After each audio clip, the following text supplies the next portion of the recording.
Land is one of the biggest investments in any cattle operation, but owning pasture isn't always better.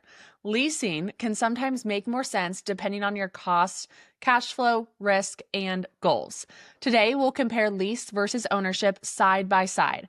I will lay out the factors, the math, and decision points, and you decide which makes the most sense for you and your ranch in the long term.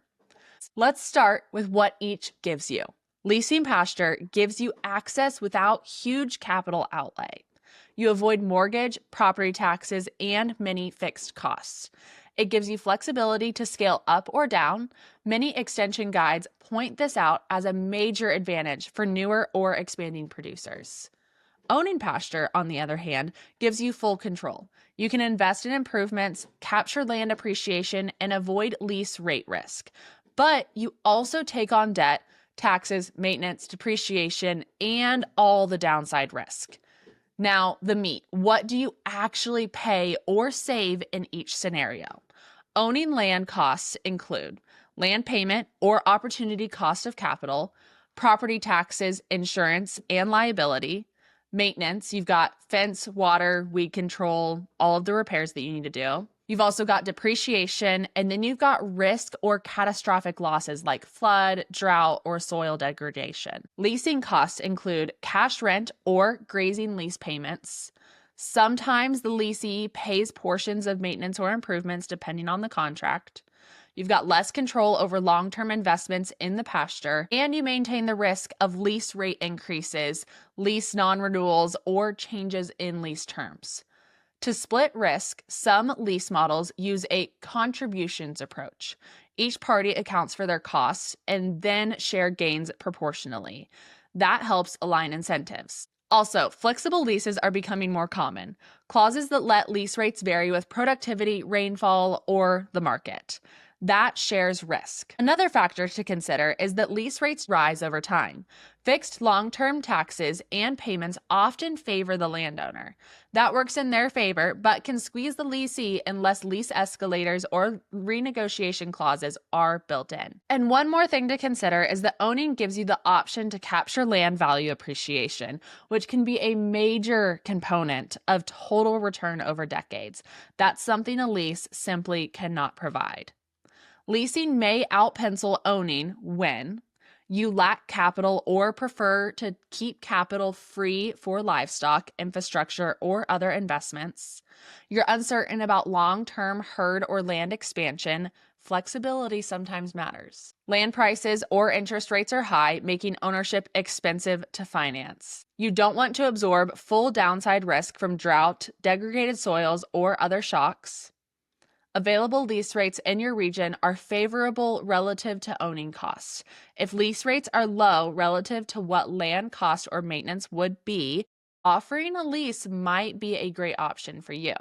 In those cases, leasing decouples your livestock business from land ownership risks.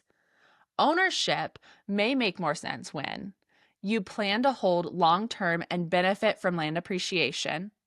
You can reduce costs by internalizing maintenance, improvements, fencing, and water systems, things you'd otherwise pay as a leasee. You want complete control over grazing, improvements, tree planting, or fencing decisions. Your operation scale justifies amortizing fixed costs. In this situation, large acreage spreads your fixed costs thinner. Another point is when lease rates are rising or unpredictable, making leasing riskier over time. And the final one on this point, you have tax advantages, low interest rates, or favorable financing available. If you also expect to reinvest in pasture improvements that increase carrying capacity, owning lets you capture the benefit. That's the upside many purchase advocates point to. Here's how you run the numbers. Number one, estimate all owning costs on a per acre or per AUM basis.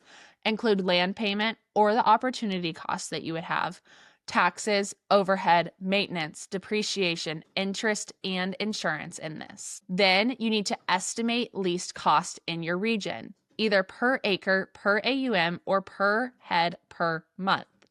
Use local extension surveys in your area as benchmarks. Then you need to project your returns to your livestock. What gain or revenue do you expect from grazing those acres? Then step 4, you need to include appreciation. Project potential land value increase over a planning horizon in your area. Again, leaning on your extension agents or local realtor groups is going to help you here. Step 5, you need to look at your risk and flexibility discount. Assign a risk factor or discount to owning's downside or leasing's uncertainty. Then you need to compute net present value or NPV or internal rate of return, which is sometimes called IRR, of owning versus leasing for that period. And finally, you need to run sensitivity analyses. What if drought cuts your forage, interest rates go up, lease rates increase, or your maintenance costs spike? Doing all of these things lets you compare apples to apples, owning a pasture versus leasing the same grazing service, and pick the option where the margin is higher given your assumptions. So here's how I see it. Neither leasing nor owning is universally better. The right choice depends heavily on your capital, risk tolerance, local lease markets, and your long-term vision. Leasing gives you flexibility, lower fixed burden, and less downside exposure.